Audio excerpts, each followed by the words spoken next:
तिला संशय होता की हे पल्सचा व्यवहार हा पारदर्शक नाही, पोन्झी स्कीम असा शब्द वापरला. जर्मनीमधल्या एका पोन्झी नावाच्या माणसानं पहिल्यांदा अशा प्रकारची फसवणूक केली. त्याच्यामुळे त्या फसवणाऱ्या माणसाचं नाव पोन्झी होतं, म्हणून ह्या सगळ्या स्कीम्सला पोन्झी स्कीम्स असा शब्द वापरला. दोस्तांनो, हे आज परिस्थिती जर आपल्या गुंतवणूकदाराची बघितली तर सगळ्यात पहिल्यांदा छप्पक मीटिंग होतात.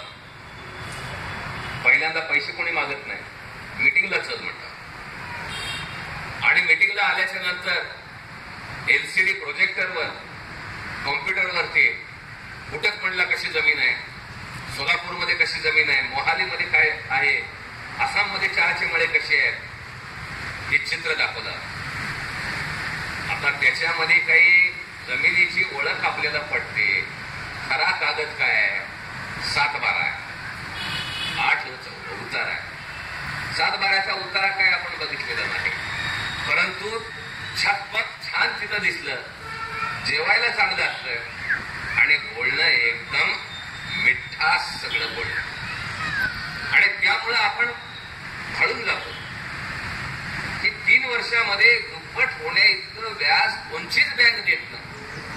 कुठल्याच ठिकाणी हे पैसा मिळू शकत नाही. ते कंपनी आपल्याला द्यायला लागली आणि जमिनीच्या किमती वाढल्यामुळं हा पैसा मिळणार आहे. अशा प्रकारचा एकदम सगळीकडे पद्धतशीररित्या पसरवण्यात यश मिळवलं. पहिल्यांदा मग तुम्ही फक्त पैसे गुंतवता कशाला, त्याच्यावेळी तुम्हीच हा व्यवसाय करायला लागा. म्हणजे तुमच्या जवळ कमिशन पण येईल, कमिशनचं वेगळं उत्पन्न तुम्हाला त्या ठिकाणी राहील. मग पहिलं एजंट झाला की आपलं पहिलं गिराईक कोण, आपले दाजीच. पहिल्यांदा दाजीला गळ घालायचे. काय का असं ना आपल्या बायकोचा भाऊ करायला काहीतरी, आणि त्याच्याकडे बघून निर्मल सीमा भंगूला कोणी ओळखत नाही, बीएसईएल कंपनीला काही ओळखत नाही समोर, पण आपले दाजी जे आहेत आपला काहीतरी करायला आहे म्हणून पैसे देऊन टाकतात. दोस्तांनो, याच पद्धतीनं आपले मित्र नातेवाईक ही सगळी साखळी ही अतिशय वेगानं सगळीकडे वाढत गेली. आणि 2013 पासून हे पैसे मिळणं बंद. पहिल्यांदा आले पैसे बघा, मल्टीस्टेट कोऑपरेटिव्ह सोसायटीचा चेक आहे, काही नॅशनलाइज बँकातले चेक आहे. आता इथं बोलत होते त्याच्यापैकी एक पंजाब नॅशनल बँकेचे बँक युनियनचे नेते होते. ते म्हणले हो, म्हणले माझ्या शाखेमध्ये अकाउंट होतं, त्या अकाउंटमध्ये काय काय झालेलं आहे, किती पैसा हाताळला गेलेला आहे, मला सगळं माहिती आहे त्याच्याबद्दल.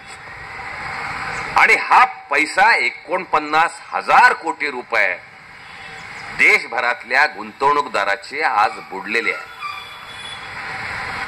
मला पहिल्यांदा आमच्या दुष्काळग्रस्त भागातले लोक आले, म्हणले अशी अशी गोष्ट झालेली आहे. केबीसीचं प्रकरण झालेलं.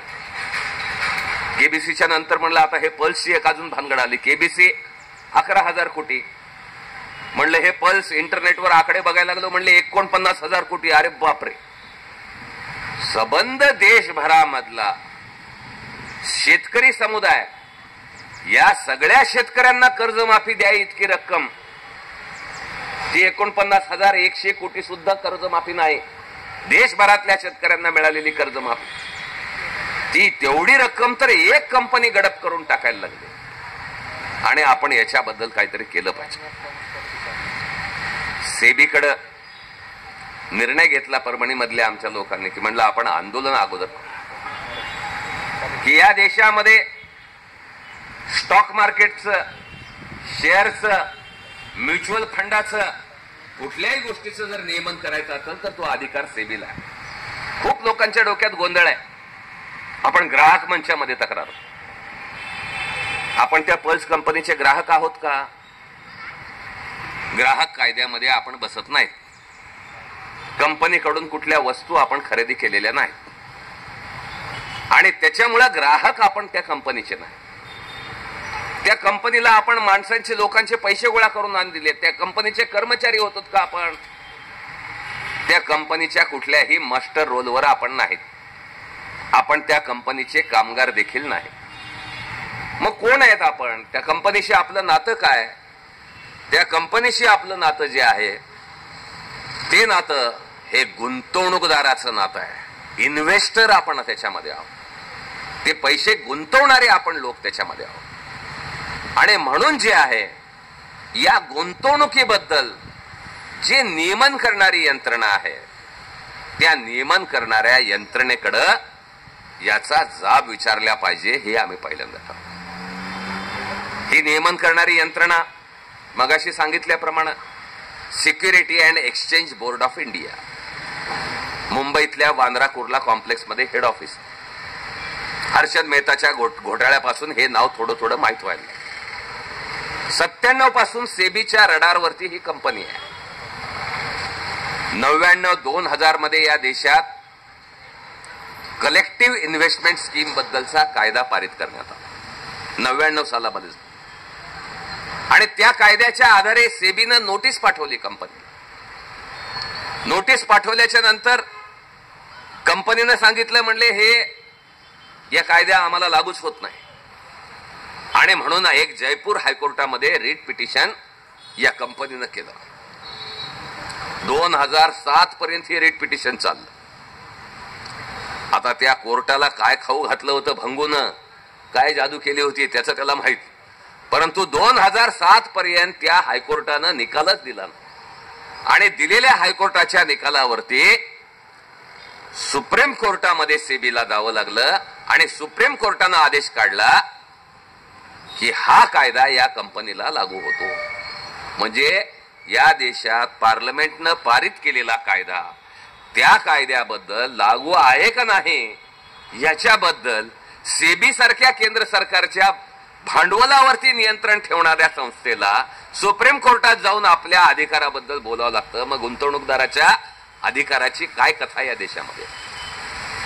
मित्रांनो, पैसा गुंतवलेला आपले 10 रुपये असतील किंवा अंबानीचे 10,000 कोटी असतील, कायद्यासमोर सगळे समान आहेत. 10 रुपये जरी आपले बुडवले जात असतील तर त्याच्याबद्दल सेबीनं तितक्याच जोरदारपणानं कारवाई केली पाहिजे. आणि ते पैसे परत मिळवून देण्याकरता संपूर्ण अधिकार हा सेबीच्या कायद्यामध्ये त्यांना देण्यात आला. 2012 मध्ये सगळी माहिती घेतल्याच्या नंतर सेबीनं त्यांच्यावरती नोटीस बजावली की तुमची पोन्झी स्कीम आहे आणि या स्कीम मध्ये फसवणूक करताय तुम्ही. आणि या फसवणुकीच्या बळ तुमच्या विरुद्ध कारवाई करण्यात येत आहे. आणि सर्वच्या सर्व लोकांचे, गुंतवणूकदारांचे पैसे तात्काळ परत केले पाहिजेत. हा आदेश सेबीनं त्यांच्यावरती लागू केला. कंपनीनं त्या सेबीच्या आदेशाविरुद्ध अपील केलं. 2014 मध्ये त्या अपील केलं. आणि ते अपील केल्यानंतर सॅटनं निकाल दिला, सिक्युरिटीज ट्रिब्युनलनं निकाल दिला. 12 ऑगस्ट 2015 रोजी हा निकाल दिलेला आहे की 45 दिवसामध्ये संपूर्ण देशभरामध्ये 5.6 कोटी लोकांचे पैसे जे आहेत हे पैसे तात्काळ परत केले पाहिजेत. हा आदेश सेबीद्वारे सॅटनं सेबीचा आदेश कायम केला. आणि त्याचबरोबर 7,000 कोटी रुपये या कंपनीवरती दंड देखील त्या ठिकाणी आकारण्यात आला. कंपनीच्या नावावरती कंपनीकडे जमा झालेल्या पैशातून जमिनी घेतलेल्या जमिनी सगळ्या कंपनीच्या नावावर आहेत अशातली गोष्ट नाही. परभणीमधल्या मोर्चाच्या वेळेस आंध्र प्रदेशमध्ये जे निर्मल नावाचं गाव आहे त्या गावाहून एक सरदारजी धावत पळत आले. म्हणले मोर्चा आहे कळालं मला, सकाळी 9 वाजता कळालं, संध्याकाळी 5ला पोचले, कार्यक्रम संपून गेला होता. येऊन बसले आणि सांगायला लागले की म्हणले माझ्या निर्मल शहरामध्ये 4,000 एकर जमीन या कंपनीनं खरेदी केलेली आहे. अनेक आंब्याच्या बागा आहेत आणि माझे जवळपास माझ्यासह माझ्या सर्व सहकाऱ्यांचे 35 लाख रुपये मी त्याच्यामध्ये गुंतवलेले आहेत। आणि आज ज्या आमच्या गुंतवणूकदारांना गुंतवायला लावलं, कोणाचे वडील आजारी पडलेले आहेत त्याला पैसे पाहिजे, कोणाच्या पोरीचं लग्न आलेलं आहे त्या लग्नासाठी त्याला पैसे पाहिजेत, कोणाला उद्योग व्यवसाय करायचा आहे त्याच्यासाठी पैसा पाहिजे, आणि यावेळेस असे पैसे देणं होत नाही आणि त्यामुळे आम्ही घायकुतीला आलेलो आहे। एक इलाज थोडासा केला म्हणले मी, 1 वर्ष जाऊन मागच्या आंब्याच्या सीझन मध्ये जाऊन जे ट्रक भरून आंबे म्हणलं उतरून मी आणले म्हणले आणि विकून टाकले इकडे, म्हणले जेवढे जमल तेवढं घेतले त्या बंगूच। म्हणलं जमीन कोणाच्या नावावर आहे? म्हणला जमीन PACL कंपनीच्या नावावर नाही। कोणत्या संचालकांच्या नावावर आहे, कोणाच्या नावावर आहे? कोणाच्याही नावावरती जमीन आहे। आज हा मोठा पेच प्रसंग आहे। आणि म्हणून दोस्तांनो, हे चीट फंड कंपनी किंवा पोन्झी स्कीम मधल्या ह्या कंपनी, अशा 995 कंपन्या देशभर कार्यरत। सहाराची केस चालू आहे, सुब्रतो रॉय जेलमध्ये आहे। जोपर्यंत संपूर्ण पैसे सहारा इन्व्हेस्टमेंट मधले परत केले जात नाहीत तोपर्यंत सुब्रतो रॉयला बाहेर येता येणार नाही।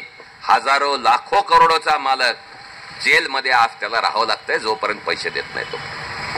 दुसरा घोटाळा शारदा चिट फंड, त्या शारदा चिट फंडामधले मोठे भानगड उघडकीस आले।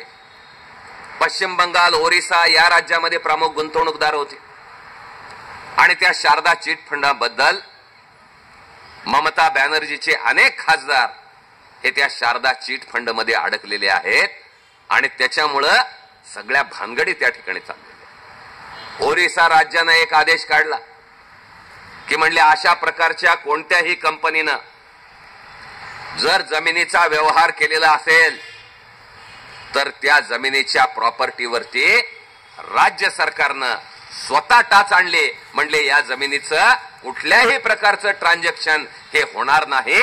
त्या कंपनीच्या नावानं खरेदी केलेली जमीन असेल किंवा या गुंतवणुकीतून खरेदी केलेली जमीन असेल, त्या सगळ्या जमिनीवरती एक नियंत्रण प्रस्थापित करणारा कायदा आणि नियम हे ओरिसा राज्य सरकारनं केलेले आहे। महाराष्ट्रामध्ये अनेक ठिकाणी या कंपनीच्या जमिनी आहेत। माझं म्हणणं आहे की जर ओरिसा सारखं सरकार कायदा करू शकतं तर महाराष्ट्र सरकार का करू शकत? दोस्तांनो, खूप लोकांना वाटतं पल्स कंपनीचे जर डॉक्युमेंट बघितले, या देशाचे गृहमंत्री सुशील कुमारजी शिंदे त्यांनी प्रमाणपत्र दिलेलं आहे, म्हणले पल्स कंपनीनं किती चांगलं काम केलेलं आहे आणि किती सामाजिक काम करतात। P7 नावाचं चॅनल या कंपनीनं चालवलेलं होतं।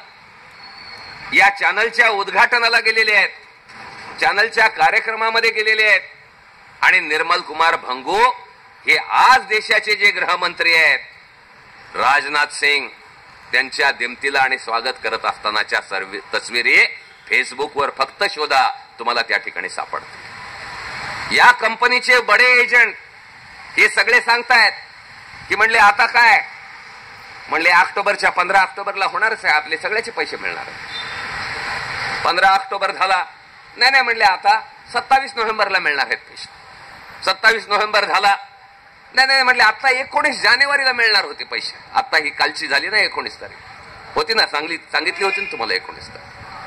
तारखावर तारखा प्रत्यक्ष गुंतवणूकदारांना त्याच्याबद्दल अंधारात ठेवायचं आणि एकच काम करायचं, यांची तक्रार नियंत्रक संस्थेकडे जाता कामा नये, थोपवून ठेवायचं।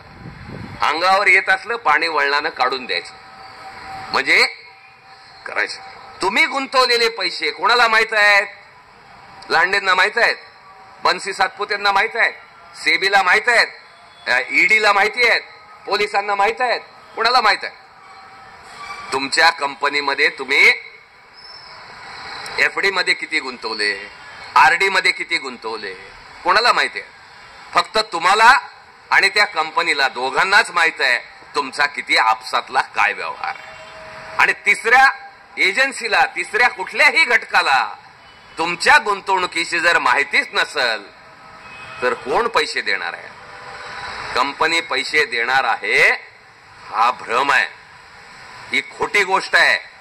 जर कंपनीला पैसे द्यायचे असते तर ज्या दिवशी सेबीनं 2012 मध्ये आदेश दिला 45 दिवसामध्ये लोकांचे पैसे देऊन टाका, 2012 मध्येच ते पैसे सगळ्या लोकांना मिळाले असते. परंतु कंपनी त्या निर्णयाच्या विरोधात गेली, सॅट मध्ये गेली आणि सॅटच्या आदेशानंतर सुप्रीम कोर्टामध्ये गेलेली. या कंपनीचे सुप्रीम कोर्टामधले वकील कोण आहेत? आश्चर्य वाटेल नाव ऐकून. ऍडव्होकेट यू ललित. कोण आहेत हे ललित महाशय? सोहराबुद्दीन केसमध्ये ज्यांनी अमित शहांना सोहराबुद्दीनच्या खटल्यामधून मुक्त केलं आणि सुप्रीम कोर्टाचे जज म्हणून ज्यांचं नाव येत होतं ते यू ललित हे या कंपनीचं दलाली त्या ठिकाणी करतायत, कंपनीचा बचाव करण्यासाठी त्या ठिकाणी काम करतायत. दुसरे वकील कोण आहेत? अभिषेक मनु सिंघवी. टीव्हीवरती यांचं तोंड आपण बघितलंय बऱ्याचदा. काँग्रेस पक्षाचे प्रवक्ते आहेत आणि हे काँग्रेस पक्षाचे प्रवक्ते हे कंपनीचा बचाव करण्याकरता त्या ठिकाणी वकील म्हणून काम करतात. म्हणजे सत्ताधारी भाजप पक्षामधले लोक आणि त्याचबरोबर विरोधी पक्षात असलेल्या काँग्रेसचे, काल जे सत्तेमध्ये होते त्यांचे वकील, काल जे विरोधी होते त्यांचेही वकील, हे दोन्ही जे आहेत हे त्या कंपनीच्या बचावाकरता करताय. आणि तुमच्या बाजूने लढण्याकरता कोण उतरलेलं आहे? देशामधल्या श्रमिक जनतेसाठी लढणारा लालबावटा हा तुमच्या सोबत लढण्याकरता म्हणून आम्ही मैदानात उतरलो. कारण आमचं स्पष्ट म्हणणं आहे, पैशानं पैशाची निर्मिती होऊ शकत नाही. पैशाची निर्मिती जर कशामधून होत असेल तर तुमच्या आणि माझ्या रक्ताच्या पाण्यामधूनच पैशाची निर्मिती होऊ शकते. या गोष्टीवरती आणि सिद्धांतावरती आमचा ठाम विश्वास आहे. टोपलभर काळी माती घेऊन नगरच्या आठवडी बाजारात विकायला बसलं, घेईल का कोणी? म्हणतील येडं लागलेलं आहे, म्हणले दाढीवाल्याला माती विकायला बसलेत, मातीचे कुठं पैसे होतात का? पण या काळ्या मातीमध्ये रक्ताचं पाणी घालू द्या, त्या काळ्या मातीची वीट तयार करू द्या. त्या विटेला बाजारामध्ये किंमत मिळेल का नाही? त्या विटेमध्ये पैसा आला कुठून? जे रक्ताचं पाणी करून जे श्रम तुम्ही घातलेले आहेत त्या श्रमातून संपत्ती निर्माण होत असते आणि श्रमाशिवाय जगामध्ये दुसरं कुठलंही संपत्तीच्या निर्मितीचं साधन नाही. ती श्रमाची आपली घामाची कमाई आहे. आणि म्हणून या अशा प्रकारच्या गोष्टीमध्ये आपण स्वतः रक्ताचं पाणी केलेली कमाई त्याच्यात घातलेली, आपल्या मेहनतीचा पैसा त्याच्यामध्ये लावलेला. आपण जो लावलेला पैसा आहे तो पैसा काय हरामचा पैसा आहे? काय मटक्याच्या बुकीतनं आलेले पैसे लावलेत आपण त्याच्यामध्ये? काय अफूचा व्यापार करून आलेले पैसे त्याच्यामध्ये लावलेले आहेत? आपण लावलेले पैसे रात्रंदिवस तुम्ही जे काबाड कष्ट केलेले आहे, लेकराच्या भवितव्याकरता काबाड कष्ट केलेले आहे, पोरीच्या लग्नाकरता काबाड कष्ट तुम्ही केलेले आहेत, तो पैसा तुम्ही त्या ठिकाणी लावलेला आहे आणि त्या पैशाची सगळा खेळ चाललेला आहे. देशभरातून गोळा केलेले हे 49,000 कोटी कुठं खर्च झालेत? 500 कोटी रुपये प्रकाश सिंग बादल, पंजाबचा मुख्यमंत्री, त्याच्या कबड्डी स्पर्धा करता 500 कोटी रुपयाची स्पॉन्सरशिप या भंगून दिलेली आहे. आज बादल सरकार मधल्या एका मंत्र्याला ड्रग्ज व्यापाराबद्दल राजीनामा त्या ठिकाणी द्यावा लागलेला आहे. आणि म्हणून मी ठामपणानं सांगतो, हा तुमच्या खिशातून गोळा केलेला पैसा देशामध्ये नशेबाजीचं रॅकेट निर्माण करण्याकरता देखील हा पैसा त्या ठिकाणी लागलेला आहे. हा पैसा ऑस्ट्रेलियामध्ये मालमत्ता खरेदी करण्याकरता लावलेला आहे. ऑस्ट्रेलियामध्ये जमीन या भंगून खरेदी केलेली आहे, प्रॉपर्टी ती त्या ठिकाणी खरेदी केलेली आहे. हे देशाबाहेर हवाला रॅकेटमधून पैसा नेण्यासाठी हा पैसा लागलेला आहे. सर्व प्रकारच्या गैरधंद्यामध्ये हा पैसा सगळीकडे फिरतोय. मुंबईमध्ये 15-20 महाबलाढ्य बिल्डर्स आहेत जे जमिनीकरता खून पाडायच्या सुपाऱ्या देतात. असा धंदा करणारे जे बिल्डर आहेत त्या बिल्डर्सच्या हातामध्ये देखील हा पैसा गेलेला आहे. आणि सांगता येत नाही. जास्त खोलवर गेलं तर आणखीन या पैशाला कसे कसे पाय फुटलेले आहेत, कुठल्या कुठल्या नैतिक आणि अनैतिक धंद्यामध्ये हा पैसा गेलेला आहे. या सगळ्या गोष्टीचा शोध सीबीआयनं घेतला पाहिजे, रॉनं घेतला पाहिजे. कारण देशामधला सगळ्यात मोठा मनी लॉन्ड्रिंगचा घटना आहे. ज्यावेळेस पहिल्यांदा मोर्चा आम्ही काढला, अहो सेबीचं ऑफिस कुठे आहे? मुंबईमध्ये आहे. माझ्या परभणी मधल्या माणसांना कसं कळणार? नगर मधल्या माणसांना कसं कळणार? जर देशभर 5.5 कोटी लोक आहेत, माझी मागणी आहे सेबीकडं, सगळ्यात पहिल्यांदा सेबीनं आमची तक्रार जिल्ह्यामध्ये त्यांचे अधिकारी पाठवून तात्पुरतं ऑफिस उघडून आमच्या तक्रारीची नोंद करून घेतली पाहिजे. हा पहिला आमची मागणी त्या ठिकाणी. 7,000 कोटी रुपयाचा दंड तुम्ही आकारला. आणि हे सेबी सगळी धुतल्या तांदळासारखी आहे अशातली गोष्ट समजू नका. निसरड्या काही पाऊल वाट आहे. आज त्या सेबीला कारवाई करावी लागलेली आहे. 15 डिसेंबरला निर्णय घेतला पहिल्यांदा. 15 डिसेंबरला हजारोच्या संख्येनं आझाद मैदानावरती सेबीच्या कार्यालयावरती आपल्या मागण्या घेऊन धडकायचा निर्णय ज्यावेळेस केला.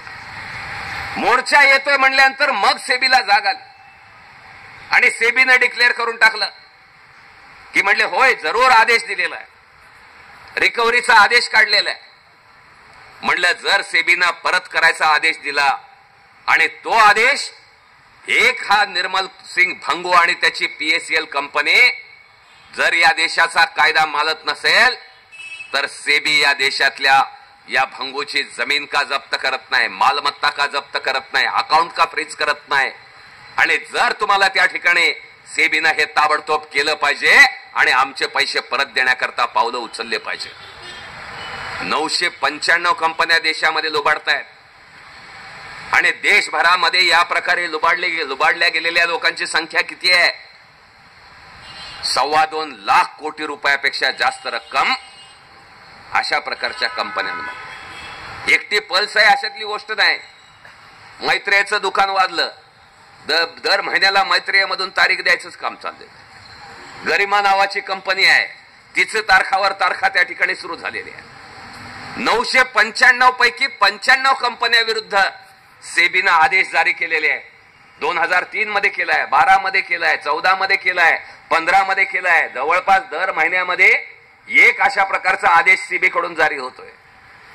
पण कारवाई वसुलीची कुठेही नाही. ही पहिली तक्रार आहे. All India PSL investors association या महाराष्ट्रामधले आणि देशभरामध्ये वित्त क्षेत्रामध्ये श्रमिकांची लढा करणारी all India bank employees union आहे. आणि या बँक एम्प्लॉईज युनियन मधल्या लोकांना विनंती केली, हे अत्यंत भयानक प्रकरण आहे आणि यामध्ये तुमचं मदत आणि मार्गदर्शन लागेल. त्याप्रमाणे बँक कर्मचाऱ्यांचे नेते विश्वास उडगे यांनी त्याच्यामध्ये लक्ष घालायला सुरुवात केली. आणि मग त्यानंतर बँक कर्मचारी युनियनच्या मदतीनं, कारण बँकांचा सातत्यानं संबंध येतो, रिझर्व्ह बँकेबरोबर संबंध येतो, सेबी बरोबर संबंध येतो, मनी लॉन्ड्रिंग कायद्याविषयी त्यांचा संबंध येतो आणि त्या दृष्टीनं एक यंत्रणा देशभरामध्ये all India PSL investors association या नावानं ही गुंतवणूकदारांची एक संघटना आणि व्यासपीठ आपण या ठिकाणी निर्माण केलं. आणि या व्यासपीठाच्या माध्यमातून आपण मागणी करायला सुरुवात केली की सगळ्यात पहिली गोष्ट, आज आत्ता आणि ताबडतोब या गुंतवणूकदारांचा सर्वच्या सर्व पैसा हा तात्काळ परत मिळाला पाहिजे.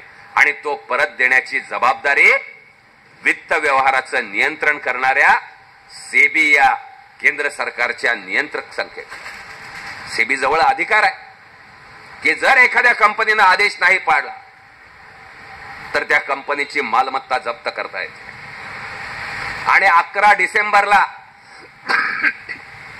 सेबीला आदेश काढावा लागला की या पीएसएल कंपनीचे जेवढे अकाउंट आहेत ते सर्व अकाउंट फ्रीज करावे लागले आणि मालमत्ता ताब्यात घेण्याकरता प्रक्रिया सगळी जारी करून टाकली. कुठल्याही मालमत्तेचं ट्रान्झॅक्शन होणार नाही.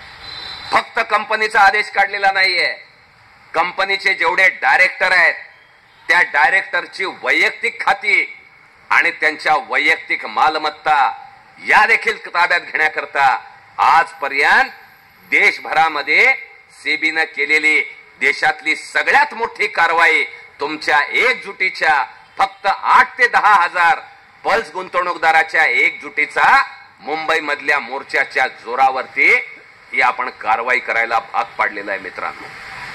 5.5 कोटी गुंतवणूकदार आहे आणि तुम्हाला हे मी आवाहन करायला आलो, जर 8-10 हजार लोक एकत्र आले आणि कायद्याचं हत्यार जर हातामध्ये धरलं तर या देशामधल्या सत्ताधाऱ्यांना आणि सेबी सारख्या संस्थेला त्या कंपनीची मालमत्ता जप्त करायला भाग पाडू शकतो. जर या सेबीच्या कार्यालयावरती 1 लाखाच्या संख्येनं जर आपण धडकलो तर त्याच दिवशी सेबीला आपण या मालमत्तेचा लिलाव करून 48 तासात पैसे द्यायला भाग पाडू शकतो. ती तुमच्या एकजुटीमध्ये ताकद आहे, तुमच्या सगळ्यांच्या एकजुटीमध्ये ही ताकद आहे. परंतु भ्रम पैदा करायचा गोष्ट चालली. या वेगवेगळ्या पक्षांना कोणीही आवाज उठवायला तयार नाही. कोणत्याही राजकीय पक्षानं आपल्या निवडणुकीच्या जाहीरनाम्यामध्ये आमचा भारत देश चीट फंड मुक्त झाला पाहिजे हा शब्द प्रयोग वापरला नाही. कारण या अशा प्रकारच्या कंपन्या सर्व सत्ताधारी पक्ष आणि विरोधी पक्ष यांच्यामध्ये पैसा पेरायचं एक साधन आहे. त्याच्यामुळे कुठल्याच व्यासपीठावर त्यांचं काम कुठंच अडणार नाही. सगळ्यांना बोलायचं, सगळ्यांना गोड बोलायचं, सगळ्यांमध्ये पैसा पेरायचा आणि आपला उल्लू सीधा करायचा, अशा प्रकारचा कार्यक्रम. कारण ती मुळात स्कीमच कशी आहे. या पोंजी स्कीमचा काय अर्थ? मारुतीच्या बेंबीत बोट घालायचं आणि विंचू जरी डसला तरी म्हणायचं नाही नाही गारच लागतंय. पहिल्यानं गार म्हणलं की मग दुसऱ्यानं गार लागतंय म्हणलंच पाहिजे. तशीच कथा आहे की आधी आपण पैसे गुंतवायचे, आपण मूर्ख व्हायचं आणि मग आपण मूर्ख झालो हे दुसऱ्याला कळू नये म्हणून आणखीन बाकी लोकांना मूर्ख बनवत राहायचं आणि ही मूर्खांची साखळी सगळीकडे वाढवत राहायची. ही अशा प्रकारचं गोष्ट चालते. दोस्तांनो, या कंपनीनं काय विकत घेतलेलं आहे? या कंपनीनं आज भावाचं आणि बहिणीचं नातं संपुष्टात आणलेलं, आज मैत्रीचं नातं संपुष्टात आलेलं आहे. आज शेजाऱ्या पाजाऱ्यामधला शेजार धर्म संपुष्टात आलेला आहे. आदिलाबाद मधून 4 मुलं आले की म्हणले कॉम्रेड आज आमच्या घरामध्ये 50 लोक येऊन बसलेले आहेत, आम्ही जावं कुठं, सगळे आमचे नातेवाईक आहेत. म्हणलं कसं तोंड देणार, काय तोंडानं जाऊ त्यांच्या समोर. मुंबईमध्ये कल्याणमध्ये मीटिंग घ्यायला गेलो, त्या ठिकाणच्या लोकांनी सांगितलं की म्हणले ज्या गुंतवणूकदारांना आम्ही तयार केलं, आम्ही आग्रह धरला याच्यामध्ये पैसे टाका, आज त्यांच्या पोरीचं लग्न आलेलं आहे आणि आमच्या काळजामध्ये आमच्या पोरीसारखी लेक ती, पण त्या लेकीच्या लग्नाला जायचं धाडस आमचं होत नाही. आमचं काळीच त्या ठिकाणी फाटून चाललेलं आहे. माणसामध्ये माणूस ठेवलेला नाही. माणसामधले सगळे संबंध या कंपनीनं विकत घेतलेले आहे. आपला दोष नाही, आपण भ्रमात गेलो आणि आपला सौदा जो करून घेतलाय कंपनीनं तो आपल्या रक्तसंबंधाचा सौदा या कंपनीनं करून घेतलेला आहे. या कंपनीनं आपल्या मैत्रीच्या नात्याचा सौदा करून घेतलेला आहे आपल्यापासून आणि ही त्याच्यामधली सगळ्यात वाईट गोष्ट आहे.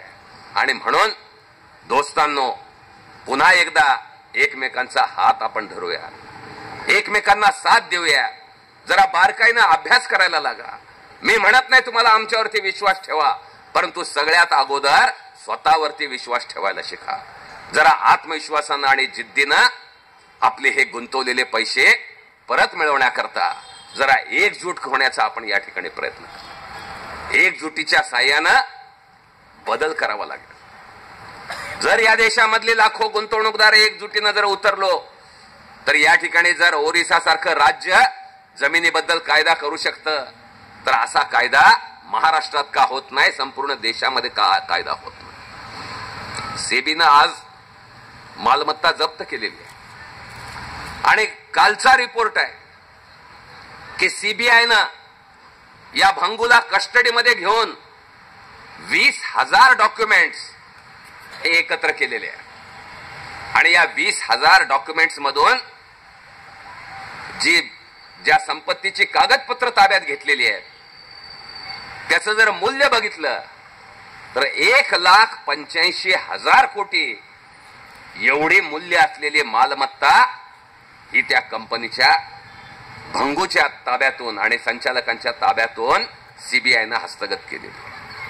म्हणजे काही घाबरायची भानगड नाही. आपले 49,000 कोटी द्यायचे आणि मालमत्ता 1,85,000 कोटीची आहे.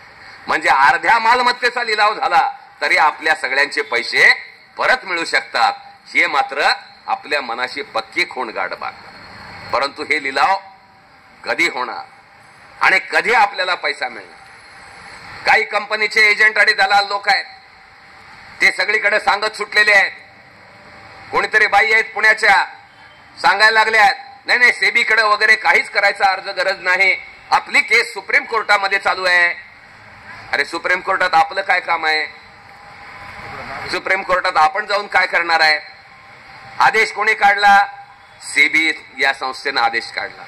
सेबीच्या विरुद्ध सॅट मध्ये कोण गेलं? अपील मध्ये कोण गेलं? कंपनी गेली. सेबीनं स्वतःचा आदेश कायम ठेवण्यात यश मिळवलं. सुप्रीम कोर्टात लढाई कोणामध्ये चालू आहे? सेबी विरुद्ध कंपनी. आपलं काय काम आहे त्याच्यामध्ये? आपलं काम हे आहे की जी सेबी नावाची नियंत्रक संस्था आहे त्या संस्थेकडं आपला स्वतःचा अर्ज दाखल झाला पाहिजे की या पीएसीएल कंपनीकडून माझे 40,000, 50,000, 1,50,000, 2,00,000 जी काही रक्कम माझी येणे आहे त्याच्याबद्दलचा अर्ज ही नियंत्रक संस्था म्हणून सेबीकडे पोहोचला पाहिजे. जोपर्यंत तो अर्ज पोहोचत नाही आणि सेबीला अधिकार आहे की तुमची गुंतवणुकीची जी रक्कम आहे या रकमेचा बोजा पीएसीएल कंपनीच्या, पल्स कंपनीच्या मालमत्तेवरती हा बोजा चढवायचा अधिकार आहे. आणि आपल्या रकमेचा जोपर्यंत कंपनीच्या मालमत्तेवरती बोजा चढवला जाणार नाही तोपर्यंत पैसे आपल्याला मिळण्याची सुतराम शक्यता नाही. हे गोष्ट अगोदर लक्षात. अहो बँकेत आपल्याला कर्ज भेटायचं असलं तरी मालमत्तेवरती बोजा चढवावा लागतो आणि हे एवढं कंपनीकडून येणं आहे आपल्याला, हे लागेल आपल्याला. हे कायदेशीररित्या नोंदीकृत गेलं पाहिजे. आणि ह्या बऱ्याच चलाख जे वरच्या स्तरावरचे एजंट आहे त्यांना पक्क माहित आहे की या कायदेशीर प्रक्रियेला जर लोक लागले आणि लाखोच्या संख्येनं जर अर्ज सेबीकडे गेले तर सेबी कोर्टामध्ये हरू शकत नाही. म्हणजे सुप्रीम कोर्टात बाजू बळकट गुंतवणूकदारांची होईल. आणि सुप्रीम कोर्टानं आपलं म्हणणं आहे की कोणत्याही प्रकारे सेबीच्या रिकव्हरी आदेशाला स्टे दिलेला नाही. 11 डिसेंबरला आदेश काढला, ताबडतोब 2 दिवसामध्ये कंपनी पुन्हा कोर्टामध्ये हजर. आणि त्या कोर्टाच्या आदेशामध्ये कोर्टानं सांगितलं की याला कोणत्याही प्रकारे स्टे मिळणार नाही आणि त्यांचा अर्ज भंगूचा फेटाळून त्या ठिकाणी लावलेला आहे. म्हणजे ही वसुलीची, रिकव्हरीची कारवाई कंपनीच्या विरुद्ध पूर्ण शक्तीनिशी त्या ठिकाणी सेबी चालणार. आणि मालमत्ता ऑस्ट्रेलियामध्ये खरेदी केली. म्हणजे काय केलेलं आहे? मनी लॉन्ड्रिंग केलेलं आहे. ज्या उद्देशासाठी पैसा जमा केलेला आहे तो उद्देश बाजूला ठेवून अन्य मार्गाकडे हा पैसा वळवला, अवैधरित्या हा पैसा वळवला. ही मनी लॉन्ड्रिंगची केस ईडीच्या माध्यमातून, एन्फोर्समेंट डायरेक्टरेटच्या माध्यमातून ही कंपनीच्या विरुद्ध सुरू झालेली. सीबीआयच्या तपासामध्ये फक्त आजपर्यंत 20,000 प्रॉपर्टीचे डॉक्युमेंट्स आलेले आहेत. पण या प्रॉपर्टीच्या डॉक्युमेंट्स बरोबर आणखीन काय काय झालेलं आहे हे त्या कंपनीच्या संचालकांच्या ढोणावर 2 चटके पडल्यावर बरोबर सगळ्या गोष्टी त्या ठिकाणी बाहेर येणार आहेत. आणि त्या सगळ्या बाबी ज्या आहेत त्या रेकॉर्डवरती त्या ठिकाणी येतात. आणखीन कस्टडी लांबवलेली आहे. 4 फेब्रुवारी पर्यंत कंपनीच्या संचालकांची कस्टडी कंटिन्यू झालेली आहे. आज किती तारीख आहे? 26 जानेवारी बाकी आहे. आज 24 तारीख आहे. 24 ते 4 म्हणजे अजून 10-15 दिवस तर आहेत. आणि 10-15 दिवसात सीबीआय कुठं कुठं त्याला घेऊन फिरते, काय काय शोधून काढते हे बघायचं आपल्याला पण कुतूहलानं बघायचंच त्या ठिकाणी का. भंगू जेलमध्ये गेला, त्याची काय भानगड व्हायची, गुन्हा होईल, पण आपल्या नेमक्या पैशाचं काय. आपला पैसा परत मिळायचा असेल, पहिल्यांदा आपल्याला सेबीकडे अर्ज करावा लागेल की मी गुंतवणूकदार म्हणून यामध्ये इतकी गुंतवणूक केलेली आहे, या गुंतवणुकीचा पुरावा माझ्याजवळ हा आहे आणि तो पुरावा आपल्याकडं वसुलीसाठी, माझी रक्कम वसुली करण्याकरता मी सादर करत आहे, हे त्या सेबीकडे आपल्याला दाखल करावं. जर सेबीकडे आपण दाखल केलं नाही आणि उद्या या भंगूची मालमत्ता विकून पैसे परत द्यायचं ठरवलं, कोणाला पैसे परत द्यायचे? सेबी कोणाला पैसे परत देईल? नावच जर नसतील आणि कंपनीकडे तुमचा डेटा आहे, तो कंपनीचा डेटा हार्ड डिस्क वरून उडवून टाकला, सर्व्हर वरून इरेज करून टाकला, गहाळ करून टाकला, सगळ्या जिल्ह्यातली नावं घेतली, नगर जिल्ह्यातले नावं राहून गेले, काय करणार?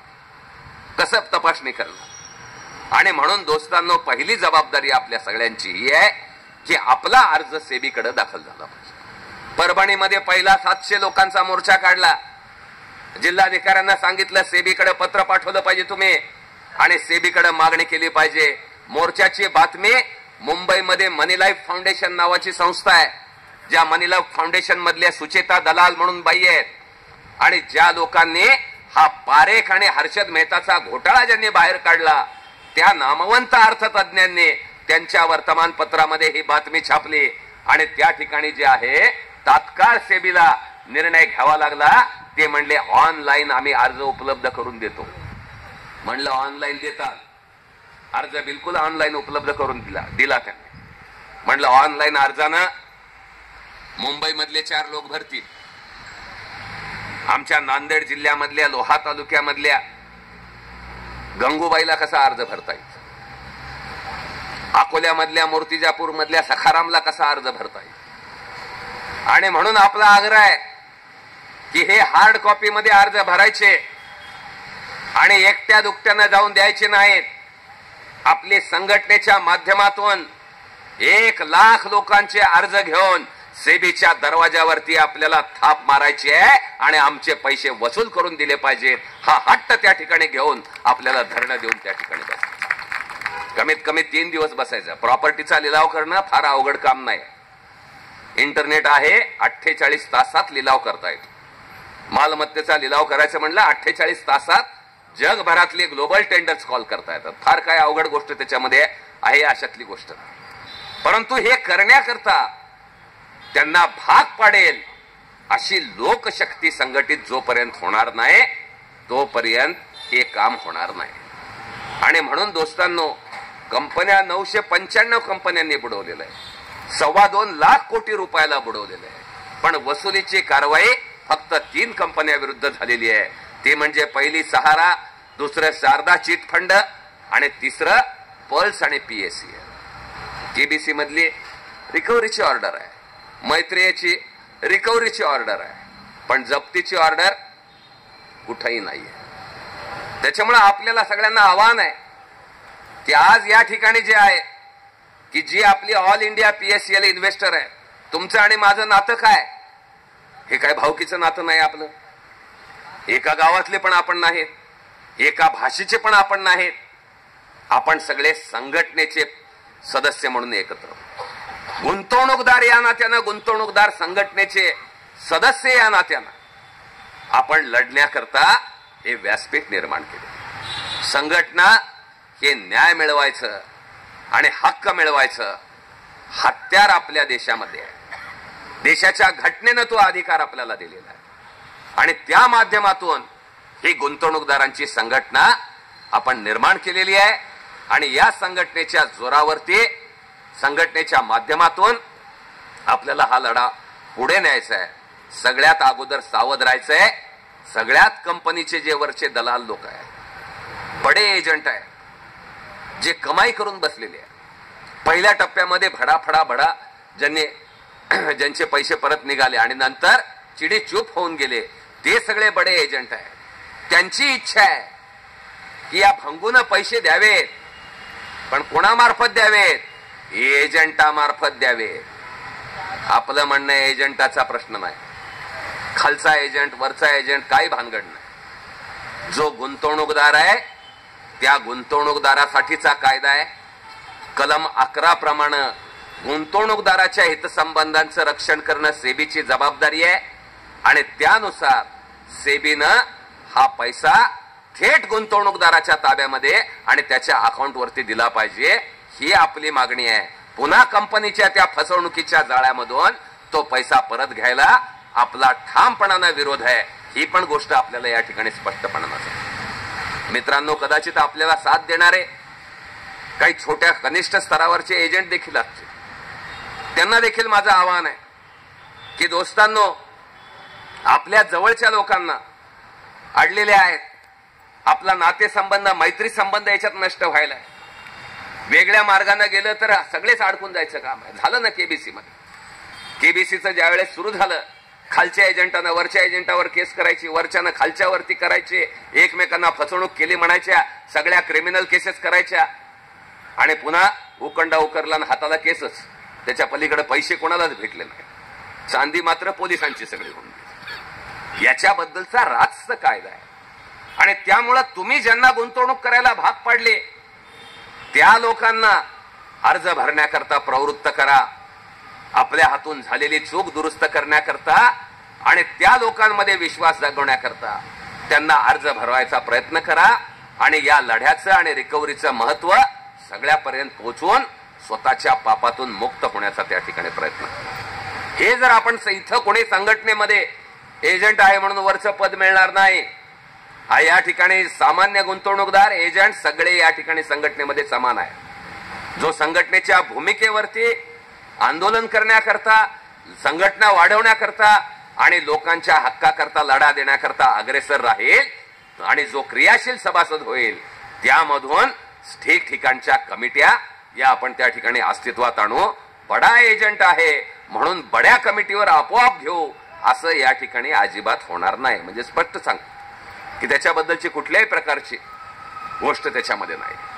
आणि म्हणून दोस्तांनो, आपल्याला सगळ्याला आपला जो सामान्य गुंतवणूकदार आहे, माझं कार्यालय परभणीमध्ये, शेजारची मोलकरीण आहे, भांडे घासणारी बाई आहे, 25,000 रुपये पोरीच्या लग्नाकरता गुंतवलेले आहे. तिच्या पोरीच्या लग्नाकरता पोटाला चिमटा घेऊन त्या बाईनं पॉलिसीमध्ये पैसे भरलेले आहेत. आज त्या पोरीचं लग्न आलेलं आहे. तिच्या डोळ्यामध्ये बघितल्याच्या नंतर काळजाचं पाणी होऊन जायची वेळ त्या ठिकाणी. नवराने टाकून दिलेली बाई आहे, तिच्या पोरीचं लग्न आलंय, कोण आधार त्या ठिकाणी देईल? कितीतरी लोक आहेत अत्यंत गांजवणुकीला आहेत. जयपूर मधला एक मनुष्य आहे, 2 कोटी रुपयाचा बिझनेस केलेला होता. 2 कोटी रुपयाच्या लोकांनी, सगळ्या लोकांनी तगादा लावला, आपली सगळी मालमत्ता फुकून टाकली, सगळ्या लोकांचे पैसे चुकते केले आणि पैसे चुकते केल्याच्या नंतर दुसऱ्या दिवशी आत्महत्या त्या ठिकाणी केली, स्वतःचं जीवन त्या ठिकाणी संपून टाकलं. जवळपास 18 ते 27 वेगवेगळ्या संख्येमध्ये आत्महत्या गुजरात असेल, राजस्थान असेल, पंजाब असेल, हरियाणा असेल, ह्या राज्यांमध्ये झालेल्या आहे. महाराष्ट्रामध्ये जवळपास 4 ते 5 अशा प्रकारच्या आत्महत्यांच्या घटना आहेत, परंतु कुठल्या रेकॉर्डवरती त्या नीटपणानं येऊ दिलेलं नाही. आणि म्हणून दोस्तांनो, आजच्या परिस्थितीमध्ये आपण सगळ्यांनी 3 गोष्टी अगोदर ताबडतोबीनं करायचं. पहिल्यांदा अखिल भारतीय PACL पल्स गुंतवणूकदार संघटना या संघटनेचं सहयोगी सभासद व्हायचं आहे आणि हे सभासद होण्याकरता फीस लागेल. 100 रुपये सभासद फी आपण भरली पाहिजे. दुसरं महत्वाचं, आपण केलेली गुंतवणूक जी काय असेल, 5,000 असो की 5 लाख असो, तुमच्या स्तरावरच्या गुंतवणुकीबद्दलचा क्लेम आणि कंप्लेंट फॉर्म हा या ठिकाणी आपण सेबीकडे दाखल करण्याकरता संघटनेकडे भरून द्यायचा आहे. त्या फॉर्मला आपले डॉक्युमेंट जोडायचे. जर पॉलिसी मॅच्युअर व्हायची बाकी असेल तर त्याच्याबद्दलचे बॉन्ड आणि डॉक्युमेंट जे आहेत ते डॉक्युमेंट त्या क्लेम आणि कंप्लेंट फॉर्मला जोडायचे. आणि जर आपण सबमिशन केलेलं असेल तर सबमिशन केल्याच्या नंतर जी रिसिप्ट मिळाली त्या रिसिप्ट वरती युजर ID, एजंट कोड आणि त्या पॉलिसी कोड आहेत ते जे आहेत ते त्या आपल्या ह्याच्यावरती टाकायचे आहेत आणि त्याची झेरॉक्स जी आहे ती झेरॉक्स क्लेम आणि कंप्लेंट फॉर्मला जोडायची. आणि तिसरी गोष्ट, फेब्रुवारी महिन्याच्या पहिल्या 15 वड्यात जी तारीख आपली निश्चित करण्यात येईल त्या तारखेला किमान 3 दिवस सेबीचं वांद्रा कुर्ला कॉम्प्लेक्स मधलं जे सबंध देशभराचं कार्यालय आहे त्या कार्यालयावरती 3 दिवसाचं घेराव आंदोलन हे आपल्याला त्या ठिकाणी चालवायचं आहे. जोपर्यंत पैसे आमच्या खात्यावर टाकण्याकरता सेबी कारवाई सुरू करत नाही, पैसे घेतल्याशिवाय माघारी जाणार नाही, हा ठाम निर्धार त्या ठिकाणी करून सेबीच्या कार्यालयावरती घेराव आंदोलन त्या ठिकाणी करायचं आहे. त्याचबरोबर आपल्या मागण्या ज्या आहेत, पहिली मागणी आहे की सेबीनं संपूर्ण ही मालमत्ता जप्त करावी. जप्त केलेल्या मालमत्तेचा लिलाव करून सर्वच्या सर्व गुंतवणूकदारांचे पैसे परत करावे, ही पहिली मागणी आहे. दुसरी मागणी आहे की आपला संपूर्ण अशा ज्या कंपनीनं खरेदी केलेल्या ज्या जमिनी आहेत त्या जमिनीवरती टाच आणली पाहिजे. त्या जमिनीच्या व्यवहारावरचं पूर्ण नियंत्रण राज्य सरकारनं त्याच्याबद्दल ओरिसा राज्य सरकारप्रमाणे त्या ठिकाणी आदेश काढला पाहिजे. तिसरी आपली मागणी आहे की या पल्स कंपनीचा सारख्या सगळ्या ज्या कंपन्या आहेत या कंपन्यावरती परमनंट सोल्युशन काढण्याकरता आपल्या देशामध्ये चीट फंडावरती बंदी घालणारा, फसवणुकीच्या उद्योग व्यवसायावरती बंदी घालणारा कायमस्वरूपी कायदा या देशामध्ये अस्तित्वात आला पाहिजे, ही तिसरी आपली त्याच्यामधली मागणी.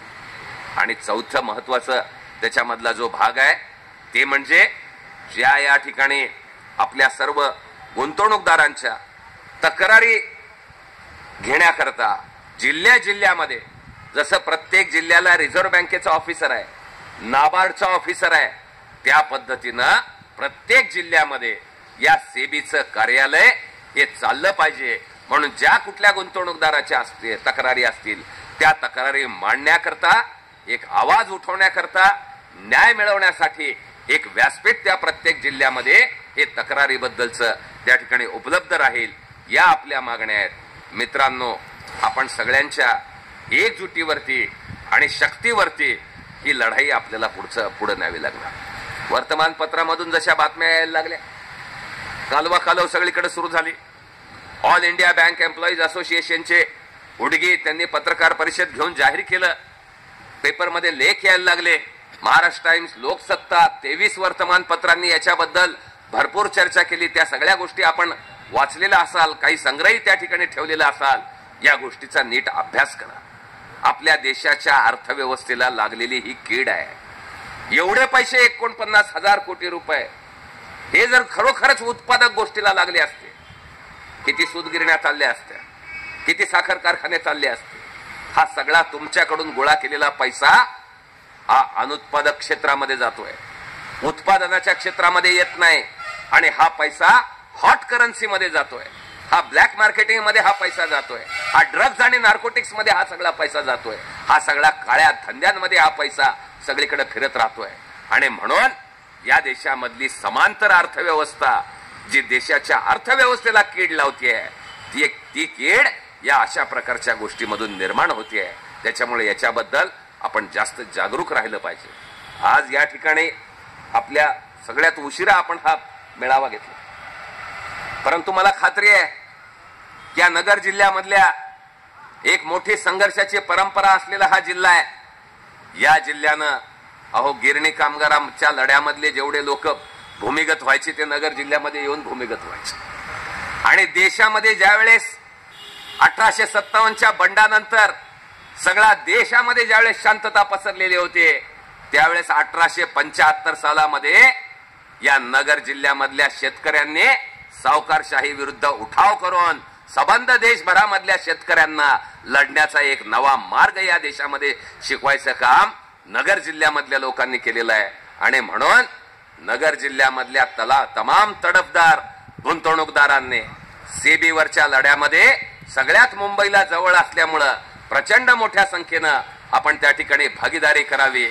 हा जो काही संदेश आहे, हा संदेश गावागावामध्ये प्रत्येक नगर जिल्ह्यामधल्या गुंतवणूकदारापर्यंत पोहोचवण्याचा आपण सगळ्यांनी प्रयत्न करावा आणि आपल्या अर्थव्यवस्थेमधली ही कीड मोडून काढावी आणि आपला घामाचा आणि कष्टाचा सगळा पैसा परत वसूल करण्याकरता स्वतःला सज्ज करावं, एवढं आवाहन करून माझे 2 शब्द संपवतो. धन्यवाद.